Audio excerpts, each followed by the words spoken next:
rated M for mature.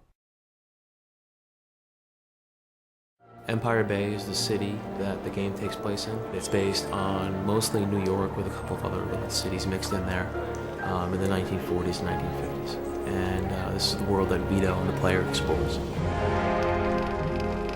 One of the goals when we started really developing the characters was that we wanted these to feel like real people.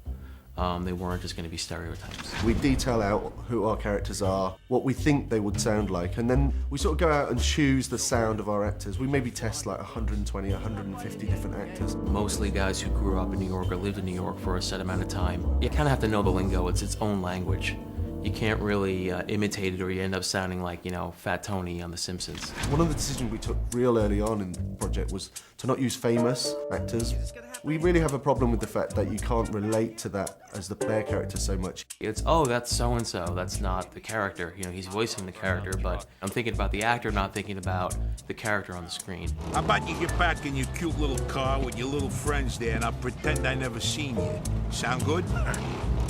Something we did for Mafia 2 that a lot of games don't do is that we brought all the actors together and we did 5 or 6 guys at a time on an ADR stage actually playing off one another. Having these guys just banter with one another, you really get that higher level of performance that we really needed and really wanted to achieve with Mafia.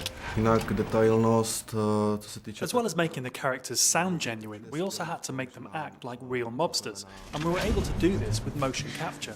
Máme k dispozici motion. We bought our very own mocap studio for Mafia 2 so that we could capture or tweak any animation whenever we needed to.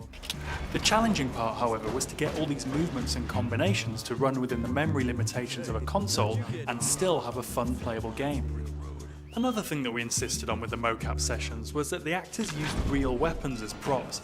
Real weapons equals realistic animations. So we ordered real firearms such as the classic Tommy gun, the MG42 and various pistols, and you can really see that in the movement of the characters. Something else that makes the world really feel alive is the radio. For a great deal of time in the game, you're going to be in the car, so we have multiple radio stations in the game. Each has its own DJ. We worked really hard on the DJ scripts to get them just right and to set the scene for the 1940s and 1950s. The DJs talk about period news and world events such as World War II, and they perform charming old-fashioned style commercials. The DJs really help to create an authentic atmosphere. And they all play different type of music, and I think we spent about 4 years working on the soundtrack at this point. Empire Bay's news hub. Vedle hudby v rádiu. Besides the music on the radio, Mafia 2 also uses a lot of cinematic score that we composed here in the 2K Czech studio. The game contains many Hollywood-like elements, so we naturally needed music to support this. V podstate sa skomponovalo viac ako 180 minút hudby. In total, we composed over 3 hours of original music using electronic samples and computer programs, but we knew that to convey the right emotions, we needed to re-record it with live musicians. Even though we're dealing with guys that maybe have got, like, you know, involved in shady kind of deals and whatever else, we still see the human side of them. The feeling of engagement with the characters in Mafia is, you know, is really second to none.